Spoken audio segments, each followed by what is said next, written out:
It is a bright morning in 1959, and the peaceful, racist American utopia of Suburbicon is in for a shock. With a smile on his face, the town's chirpy mailman sets out to finish his duties. He is excited to finally meet the newest arrivals, the mayors. He asks one of the residents, Mrs. Pendleton, whether she has met them yet, and learns that they have apparently moved in late last night and that she is baking them a custard. Upon reaching their house, he is greeted by a cheerful black woman. He requests her to fetch Mrs. Mayers, only to be informed that he is speaking with her. Taken aback by the disruption of the all-white color scheme, he immediately notifies the neighbors. Suburbicon is a diverse place, but only for white Americans. Once the shock of the African Americans' arrival fades, it is replaced with anger. In the town meeting, all the male residents are yelling and creating chaos. They advocate that their town is meant to be a haven for white Americans. The head of the Betterment Committee assures them that they will take all necessary steps and that the neighboring houses will be provided fencing free of cost to block out the view of the mayors. A petition is presented that states that the black community is full of animals who refuse to better themselves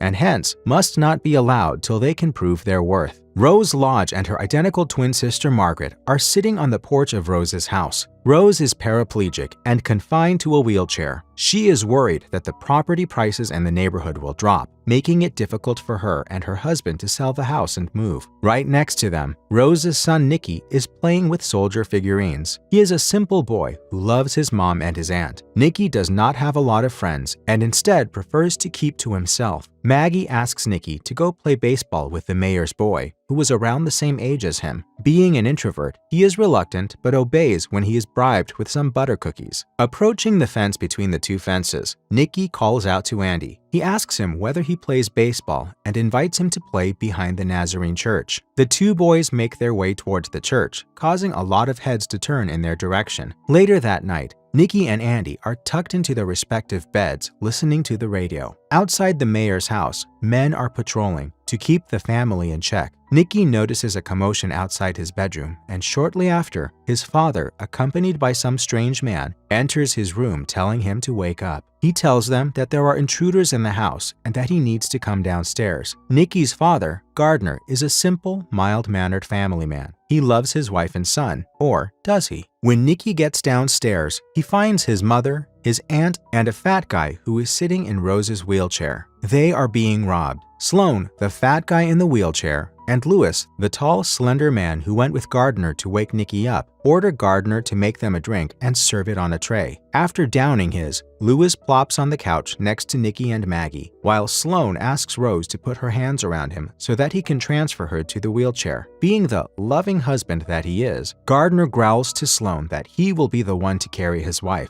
The tension between Rose and Gardner is evident when she looks him in the eye and mentions that she does not mind being lifted by a strange man. Sloan asks Rose whether she has polio and is informed that she had been in a car accident. Gardner was driving. Thankfully, no one died. Awkward and confused, Sloan gets up from his seat and moves on to do the work that he came for. The thieves tie the family to chairs. Gardner clarifies the agreement that they had. If the lodges cooperate with the thieves, they will not harm the family. Sloan smugly reminds him that harm cannot always be predicted. Lewis and he then go on to pour some chloroform on a napkin. Starting with Maggie and then Gardner, they knock the family out. When Rose's turn comes, Sloan pours thrice the amount he used with others. Nicky sees this as he is being knocked down and struggles to the very last death, seeing his mother flail for her life. Nicky wakes up in the hospital. He can hear his aunt and dad talking to the doctor. The doctor informs them that due to her medication and the effect of chloroform,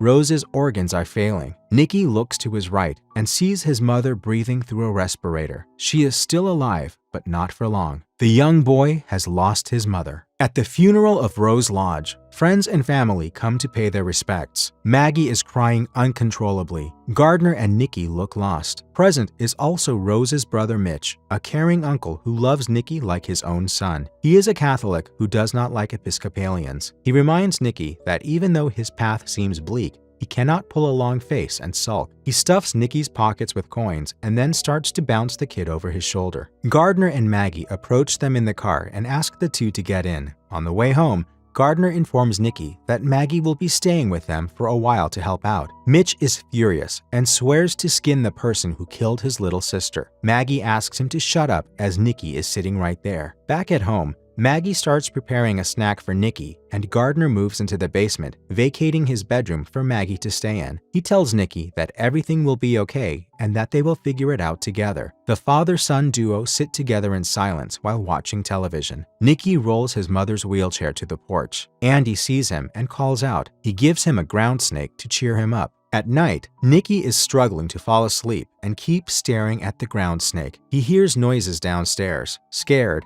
he runs out of his room and calls out to his father. Gardner comes out from the kitchen with Maggie and asks her to put the child to bed. While putting him to sleep, Maggie tells Nikki that he is part Irish on his mother's side, and St. Patrick is his patron saint. They pray to him together. The next morning, Maggie and Nikki leave home to go to the grocery store where Maggie works. At the bus stop, they run into a group of Suburbiconian housewives who express their condolences. Mrs. Pendleton mentions that Suburbicon has always been a safe place until the mayors moved in and blames them for what happened to Rose Lodge. Nikki goes to the store with Maggie and helps her out by filling the baskets of customers. Gardner goes back to work. He is greeted by a bunch of long faces, all saddened by the untimely death of Rose. After getting calls from colleagues expressing their deepest regards, Gardner orders his secretary Linda to hold all his calls. He then receives a call from the captain of the local police department. The man, Hightower, informs him that they have caught 2 men that match the description of his wife's killers. He requests him to come over and take a look. At the police station, Gardner sees Maggie, who has brought Nikki along with her. Not wanting his child to be subjected to this scarring process,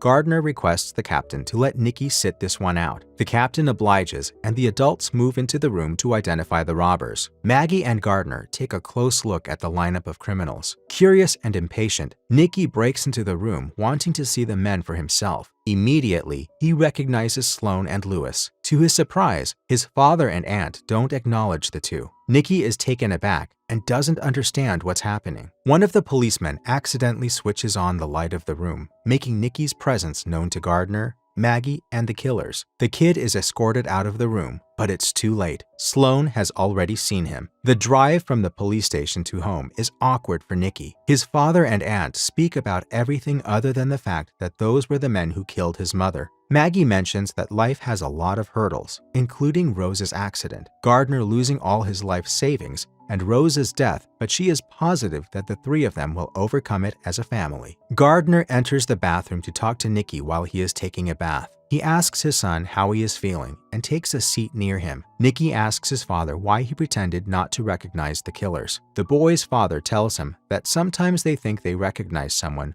when they actually have never seen them in their life. When Nikki tries to retaliate, he shuts him down by saying he doesn't know what he is talking about. After this, he leaves the bathroom. Maggie is starting to take her sister's place. She wears her pearls and gets her hair dyed blonde, making herself resemble Rose physically. She can finally be with Gardner, something she had always dreamt of. Mitch is concerned about his nephew. He does not trust his Episcopalian brother-in-law and believes that the environment of the lodge house is not good for Nikki. But when he sees clerical guidance, the priest tells him to stay out of their familial business until the kid complains. One day, after baseball, Nikki discovers pamphlets of military training boarding schools in his house. As he is rummaging through them, he hears screams and noises from the basement. He grabs a knife and slowly makes his way down there. Fearfully, he switches on the basement light, only to find his aunt and father having sex. Shocked, Nikki turns the light back off and walks away. Disappointed by what he has discovered, Nikki refuses to have dinner with his aunt and tells her he does not want her to stay in the house anymore. Angry at the boy's response, Rose tells him that he is being silly and he will only have the right to refuse a meal when he starts to earn money for himself. Afraid of his aunt and father, Nikki tries to call Mitch for help. He is unable to reach him. Back at Gardner's office, Sloane and Lewis decide to pay him a visit. Instead of a handshake, Gardner is greeted with a punch to his face. Sloane asks him to take care of his son and pay up for the crime that Gardner hired them for. After being left alone and all bruised, he gets a call from Mitch informing him that Mrs. Lodge called and left a message for him. Knowing that it was him who called and furious, Gardner has a little chat with Nikki. He tells him that his mother had indulged him his entire life and it is time for him to grow up. He officially informs Nikki about his decision to send him to boarding school. All the while Andy and Nikki grow close, the Suburbiconians were making the mayor's lives difficult. At the supermarket, they hiked up the price of every item so that Mrs. Mayers was unable to buy groceries. Every night, they stand outside their house singing songs and laughing loudly, making it near impossible for the family to sleep. Gardner sneaks into Maggie's room to spend the night. He tells her that as soon as they get Rose's insurance money, the two of them will run away to Aruba, which is a Dutch protectorate. There, they will be free to be together out in the open. Maggie has never been happier. She has the love of her life with her, and nothing is standing in their way. Gardner is visited by Captain Hightower at his office. He is informed that a man named Frank Rizzoli is dead, and he was found in possession of something that linked him to Mr. Lodge. Frank was apparently a loan shark of the mob and had to collect 7,000 apples from Gardner Lodge. Gardner tells him that he has never heard of this man. The captain is not convinced, but agrees to keep looking for Rose's killers. Maggie hosts a very suspicious and cocky insurance claim agent, Bud Cooper. He is convinced that Lodge has killed his wife for the insurance money. Maggie, acting confused and awkward, is not helping the situation. She tells Cooper that Gardner has been late to pay the insurance dues because he lost all of their life savings. Cooper catches Maggie in a lie by asking her why Gardner increased the amount of Rose's insurance when he did not actually. Before he leaves, he tells Maggie that he will be back in the evening to have a chat with Gardner. Sloan orders his partner to go to the lodge house and kill Maggie and Nikki. Lewis is reluctant. He does not want more blood on his hands, but Sloan leaves him no choice. This is their only option to get Gardner to pay up. When Gardner gets home, Maggie tells him about Bud Cooper and the lies he told to confuse her. Soon after that, they are again visited by Bud, who seems amused by the commotion outside the mayor's house. He asks Maggie to make him a cup of coffee and starts to discuss the life insurance policy with Gardner. In an effort to strike a deal, Cooper tells Lodge that he will not report him to the police if he gives all of the insurance money to Cooper. Gardner does not take well to being challenged. He threatens to kill Cooper, but the threat falls flat. Waiting for Gardner to make a decision, Cooper takes a sip of his coffee and screams. Maggie has poisoned the coffee by adding lye to it. To ease the burning, Cooper drinks water, but it does not make any difference. He runs out on the street to get some air, but is followed by Gardner holding a fireplace poker. Gardner knocks Cooper out by hitting him on the head and then stabs him in the face. The commotion outside the mayor's house has become a riot. People are yelling and throwing stones in order to injure the family. They set fire to their car and hang a Confederate flag from a broken window. Gardner takes advantage of this chaos and stuffs Cooper into the trunk of his own car. He drives him to an abandoned location and leaves him there. At home, Maggie crushes pills and adds them to Nikki's food. She goes upstairs to his room, but the kid refuses to respond to his aunt. He calls up his Uncle Mitch and notifies him that he is in danger. Lewis barges into the house. Maggie tries to tell him about Aruba and her plans for the future,